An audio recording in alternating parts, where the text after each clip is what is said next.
Genuinely. Very thirsty boy. Yeah. Poor little thing. Oops, sorry. Oh, he's trying to lick my glove. I've never seen anything like it. I haven't either. We've seen plenty of them. Oh, look at you. Has anyone got any more? He's so thirsty. We're just helpless at the moment. We're just watching these massive fires. There's 2 mega fires. We're losing hundreds and hundreds of koalas to these fires. So we have to manage around the fire itself, and that will take consultation with Rural Fire Service, national parks, roundtable discussions to come up with plans so that we can actually manage this threat. Because although we've got a lot of other threats, you know, we've got diseases and dogs, and it's the same. It hasn't been the front of my mind because we've been dealing with all these other threats for koalas.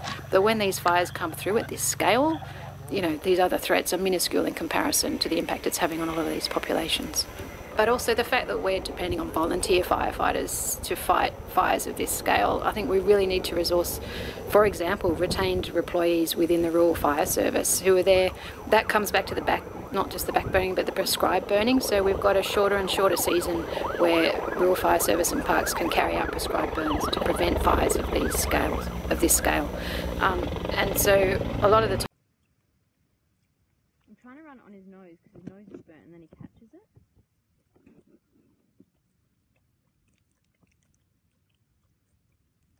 Where's the tongue?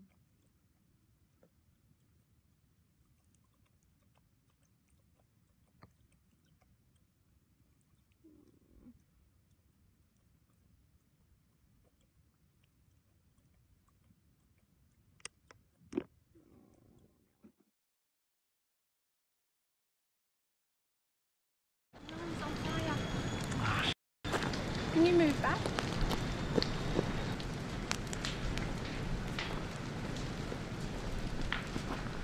Oh, got in there. Just careful with his claws. Going fire. Can you get water out of my car?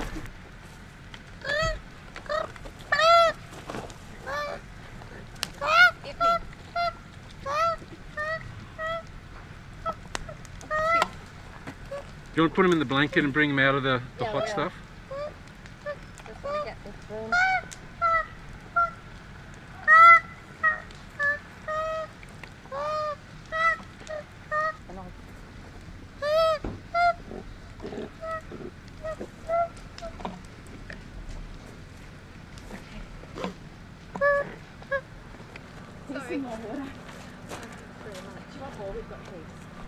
Alright, we'll get going in a second. Okay. Oh, I'll tend to it.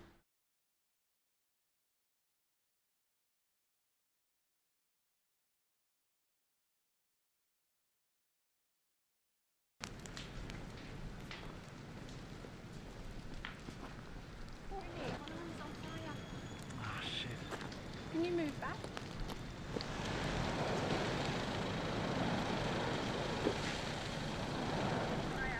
Can you get water out of my car?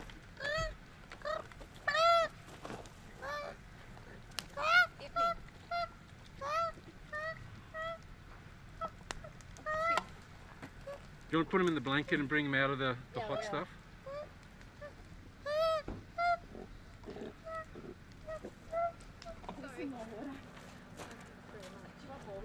Alright, we'll get going in a second. Okay. Oh, I'll tend to it. Yeah.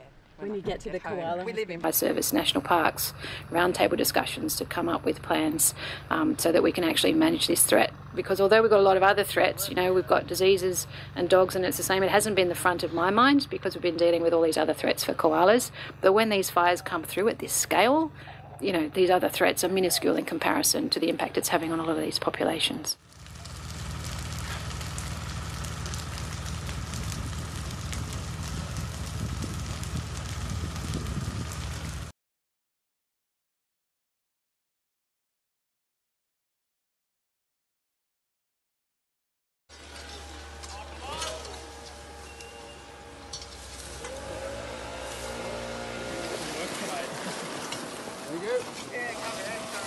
Same.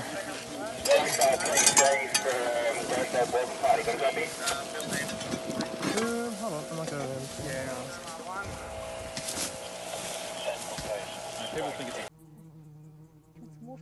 Australian volunteers have struggled to save wild animals as bushfires rage in the country's southeast.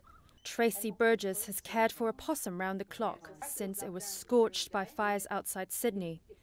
The animal was put on an IV drip before Burgess found a little surprise in its pouch. It took two of us to hold it down in order to have a look in the pouch, and once we got the pouch open, a tiny little hand came out with claws on it. So yeah, there's a pinky in there, very little baby unfurred possum. So she's a ferocious mother who has clearly done her best for Bub. Kangaroos have also been hard hit by the fires. The animals often try to find refuge in people's home. This summer in particular, we've noticed a lot of kangaroos in the bush just behind our fence, and even on the street. Come dusk time, they're looking for food and water because it's been so dry and the drought, you know, nothing is growing. The fires have swallowed up more than 10 million acres since September. However, there are no official numbers of the impact on wildlife. Rescue services say calls to help animals are becoming rare. We're not getting that many animals coming into care, so our concern is that they don't come into care because they're not there anymore, basically. Normally, wildlife groups discourage people from feeding wild animals. However, with some of the worst fires Australia's ever seen, they're asking people to help when they can with food and water.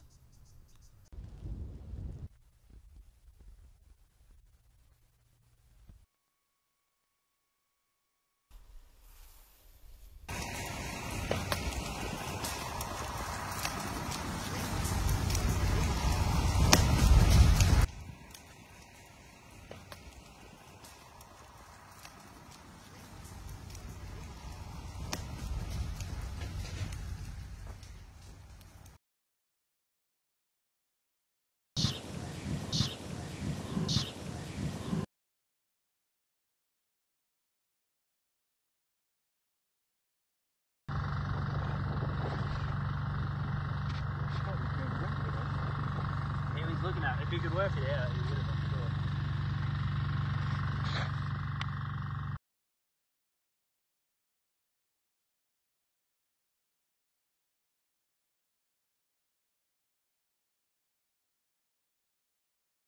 Oh, how old is that little baby? She's 440 grams, so she's a pouch baby.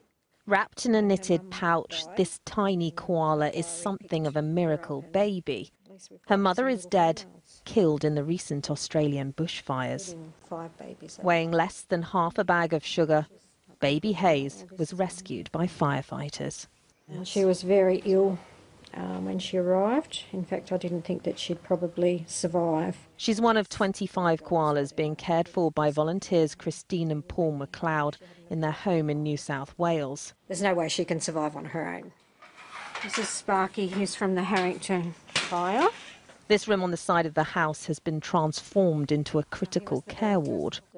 Sparky's been here for around 2 weeks. What injuries did he have then on his paws, nose, singed fur, but he was on the edge of the park, so he was able to escape out into the green section. The fires burning here have been some of the biggest of the past week. 9 injured koalas have been brought in over the last few days alone, but some are so badly burned they're being transferred to clinics outside the fire zone. What makes a koala particularly at risk from these fires? Because other animals will run out of the fire zone. Koalas will go to the top of the tree. So if you've got a crown fire, you're going to have an incinerated koala. So I think we've got five little juveniles ready to go. And it's not just injured koalas being affected. This group was due to be released, but their habitat has been decimated. There's nowhere safe to go. With fires still burning, it's difficult to gauge the full impact on New South Wales koala population, but here they fear it could be catastrophic. These might be the insurance policy, the next generation. Do you think it's that stark? I do, yeah.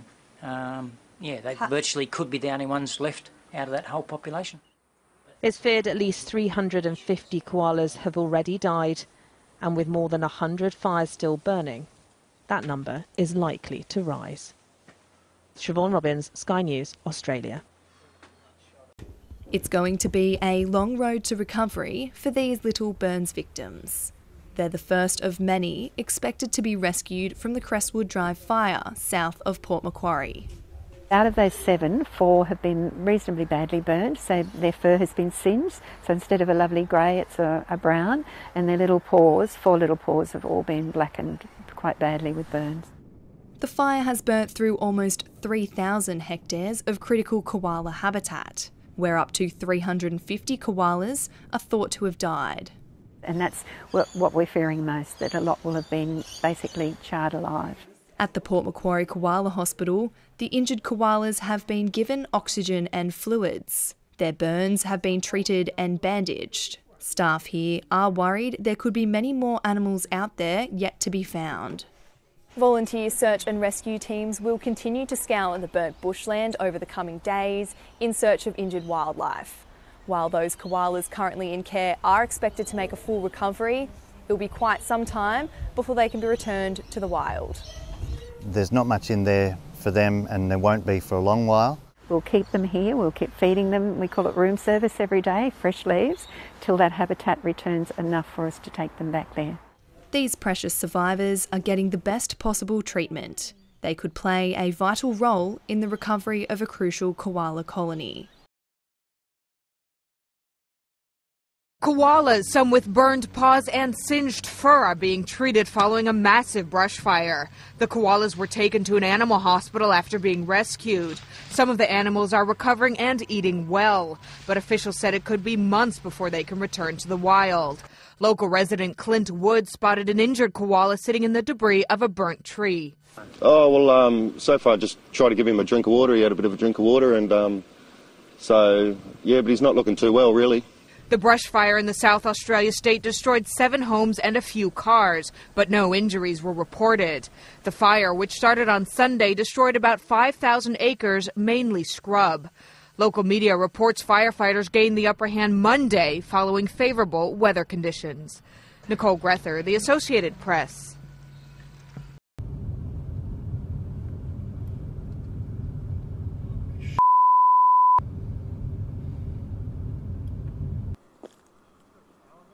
No?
How are you?